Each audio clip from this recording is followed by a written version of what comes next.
Everyone likes to have a good time on holiday, but different nationalities come together. Sometimes things get lost in translation. The emerging Chinese middle class has been keen to spend their cash and their time in Britain. Well, good news, but there have been some cultural differences and so some misunderstandings. Carrie Waley is a Beijing-born businesswoman. She runs a consultancy firm dealing with cross-cultural business. She told me about some of the misconceptions that the Brits have about Chinese tourists. I think the Chinese tourist in certain circumstances can be perceived as being loud, pushy, doing sort of inappropriate things. Generally, is that sort of thing, nothing kind of aggressive. I don't think that's in Chinese characteristics, really, to be aggressive. No, that's the British when they go on holiday and get drunk. That's what, and that's right, that's right. Because they don't know what they're doing. British are very polite until they get a few drinks. Let's go along with the idea that the Chinese are here and spending a lot of money. Yeah. Are the things that they are accused of doing that are rude, is that because they would behave a different way back home and they're on holiday and they're spending and they think they've got a right to be loud? No, actually, they are really being themselves. That's the thing. I think if people understand how things work in China, even they're on holiday, their behavior is very similar to be at home. China is a country, of course, money talks. So if you have money, you pretty much behave a certain way. In fact, if you don't behave a certain way, I think the shop assistants may think that you don't have the money. Seem to be quite demanding and everything, but that is accepted. That's why people go to China. They feel terribly spoiled. They say, gosh, this is called service. So I think the idea of how to provide a service in China is very different from in the UK. That can cause part of it.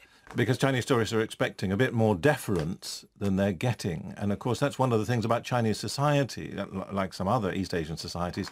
They are very deferential, aren't they? The older you are, the more deference you expect. That's right. Equality doesn't really exist. But people seem to be comfortable with that. So if you're rich, you behave a certain way.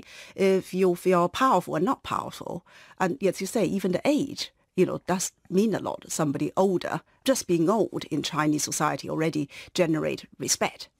So who are you advising and training and counselling? Are you advising the Brits to get used to it because the Chinese are bringing lots of money, or are you advising the Chinese to be a bit more British when they come here? We do both. Really, I think at the end of the day, you have to think about what you're doing. If you try to please the client, which is, I think, Britain is trying to be the host of these tourists, I think if you gently tell them, the Chinese tend to listen anyway. Then, of course, I think they do need to go there halfway there to know first, they don't mean to be rude. And secondly, knowing what they're doing and what message they try to come across, and then treat them sort of with some tolerance, I would say.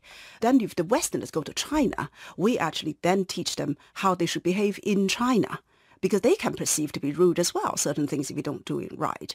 Because, for example, Chinese sitting plan is quite clearly defined, who sits where at a big party, a round table, and what you do at a certain stage of the dinner.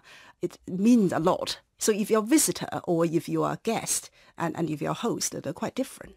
And what's in it for the British? If they get this right, if they get this relationship with the Chinese right, what will they get out of it? Well, they get more visitors, they get more people spending money here. That's what British want, isn't it?